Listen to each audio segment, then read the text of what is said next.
I can't have you in here. There's too many confidential pieces of information that are not locked up. We need the contract signed because it's our responsibility to disrupt oppressive systems, and you guys are, and not you guys, and Lorraine's not doing it, and so. But she's working on it. See, the thing is that I totally understand why you're doing this, and I totally back what the purpose, what your goal is. The problem is that when you're doing this, there's other people who are not here, who are in charge. Well, And did you that's- sign our petition? What? Did you sign our petition? I didn't even know there was a petition. Okay, well, you don't support us. Well, I didn't know there was a petition. There's so information everywhere available about this. And, you know, we have signs all over campus that say 5 reasons to divest from Wells Fargo. And, like, I mean, I'm down to talk about it.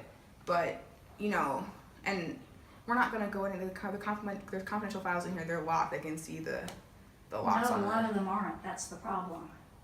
Why are they? if Lorraine has the authority to sign the contract though, and And so does John Kroger. John Kroger gets back tonight, and so where we're at is that like we presented this to Lorraine a month ago. We were gonna sit in a month ago, and then we were lied to by the vice president. He flew away after making promises to us, and he literally flew away without keeping any of those promises. And so there's no reason, there's no ground for us to trust that it's actually being followed through, that you guys are actually taking us seriously, especially considering that Lorraine had unscheduled left for the rest of the week. Yeah, there's no precedent of honesty or transparency with the vice president, so I don't think we should deal with it as if we were dealing with honest or transparent people. I'll tell you right now that what part of what she is working on is we are working on the bond rating in order to build the new 180-bed dorm. We're trying to improve the endowment and what we actually invest in. These things are all happening right now. That has nothing to do with black people. Well, we have it a does, we have a because- demand to build a Students of Color Center, and the administration has not responded to it. There's been no. They're trying If to the build- administration took it seriously, we would You have seen a want budgetary low plan. SES students. I do too. Yes, and I was a low SES student, okay, when I was in school, and I scrubbed pots and I did everything. So as a white person, you're right, I cannot understand what it is like, what you have been through. I can tell you as a woman, the things that I've gone through, okay, which luckily, thank God for you, you haven't had to go through. There have been abortion rights. I didn't have that. I could have been, if I got raped at 12, I would have been up a creek. Okay, So, so you don't have to worry about, you don't have to deal with administrators literally and faculty entertaining the idea of calling the cops on us, and No then one is being calling and the then cops. and then being in a city where a 17-year-old black boy literally just got killed by the cops, and me hearing from 4 different faculty and 1 administrator that you guys are entertaining calling those cops on us, and like just walking around as a black person, like just because you had to do it. That's so Also, like, I don't know. Okay. I just read about people being denied abortions in immigrant detention centers like this morning, Well, and actually, so she got it. after you know going caring through for court 6 weeks, hearings, yeah. going through the federal court system. I'm following this. Yeah, so okay? but that's what Do Wells you know- Fargo was do you know complicit where- in. Do you know where I grew up? Right. In the South Bronx, and I know you don't care. I just came back from the South Bronx. Do you want people who? I want you to sign the petition. Yeah, That's what I want. yeah. I want material support. Sign the petition. Talk to Lorraine. Try to convince her. I am trying to convince. I'm trying to convince people. I can only do so much. I don't have authority to make certain changes. Okay, and I get it. I see. You know, I mean, going in. My son has worked in a school in the South Bronx for the past. He's in his 8th year. Okay, in the high school, and they have a metal detector that they have to go through because of the gangs. I had to sign in. I had to go through a metal detector. It's a horrific way to live just because you have a different melatonin than everybody else. And I understand that. And we literally have present day slavery, and every You do. single person's money in this room There's is going slavery, towards that there's prison. all these different types of slavery. But Reed is putting its money towards that slavery through Wells Fargo being our operating bank. $300 million of our dollars is with a company that that supports prison slavery, that supports child slavery through youth prisons and immigrant detention centers. And so we have an asshole who was the sheriff in Arizona who had people in pink who treated them like absolute slaves. We have people who, a guy who was in charge of a prison system that someone died from lack of water. Yeah, it's all Wells Fargo. We have a president who says, that's okay, I'm gonna hire you. I don't understand this. I don't understand this distancing because, like, everybody wants to say, oh, Trump is an asshole, Trump is an asshole. These are I'm the. not trying to distance. What I'm saying is, I think that the way that Reed College is right now, like when we put 300 million payroll dollars in Wells Fargo. That's ridiculous. And Morgan was it and it's not, Trump is 8 years. The Chio group is, for fucking decades, and I just don't like. Reed is complicit in creating the environment, the pre-existing environment that allows Trump to be in power. And so I don't understand how you can...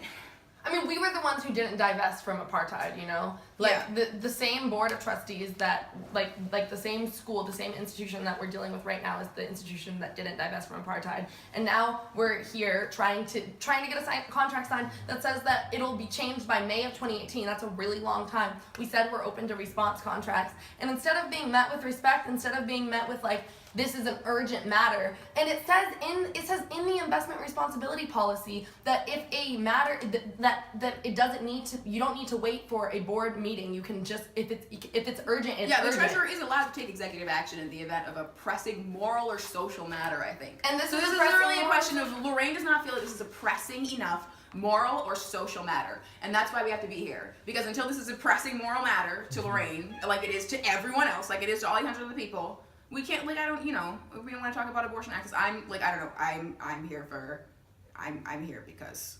I'm here. Because Latina girls are denied abortion access, and and because Reed, I don't care what Reed says about liberalism. I support this. I'm in favor of this. I'm ideologically behind this. Reed's money is aligned politically with the right. Yeah.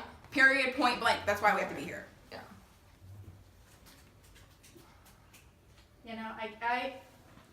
I understand on many levels that I am not your age. When I was your age, I had the same fire. It's not about us. We're not here for us. I'm not here for Reed students right now. And it's not about age either, because when I call my mom, my mom's 52, she supports me. She supports us unequivocally, and so does my whole family. My grandparents are in their 80s and they support me. And what they all have in common is that they're black. We're all black people. All black people of all ages support this, and I don't think that the reason. Wait. You can record us, and you just don't have to include her face. Yeah. Yeah, I don't know. I don't think this is really a matter of age. I think primarily it's a matter of race. And I don't know why we keep talking about it's a matter of whether you want to leave the world in a better place than you were brought into it. That's really what it comes down to. That's what we're doing. And that's what I'm trying to do too. So by you're invading my space, you're not. You have not communicated to us any taking seriousness of our contract, of our desire to leave Wells Fargo until this moment. So you haven't approached us, talked to us. Do you know my name?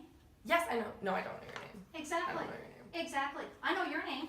You're on SMB. Everyone knows our my names. name. No one introduces themselves to us because I can't go anywhere. If you know my name, why haven't you talked to me? Strangers. If you know of me, why didn't you talk to me? Why? Why didn't you talk to me? That's not people do. You before. Why didn't you know that you're just doing the same thing? Why didn't you? All the white administrators do this to us. They all know our names and they don't bother to introduce themselves to us, and they know our names already because we're famous from being black. And then make us feel bad for not knowing. No, you're famous because you have spoken. Because you have made yourself famous by being outspoken. Oh my gosh, this is not about us. This is not about us. First and foremost, this is not about us, and you guys always want to detract and talk about the form of our protest. It's not. Yeah. You know what? I don't have a linear object. Are you going to talk about us again or Wells Fargo? Because what I'm here to talk about is Wells Fargo. And I'm here to talk about I can't have you in this space.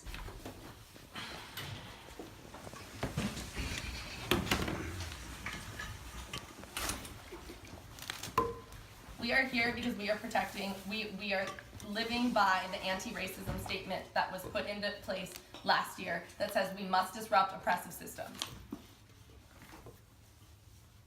And you guys aren't doing that, and so we have to do it.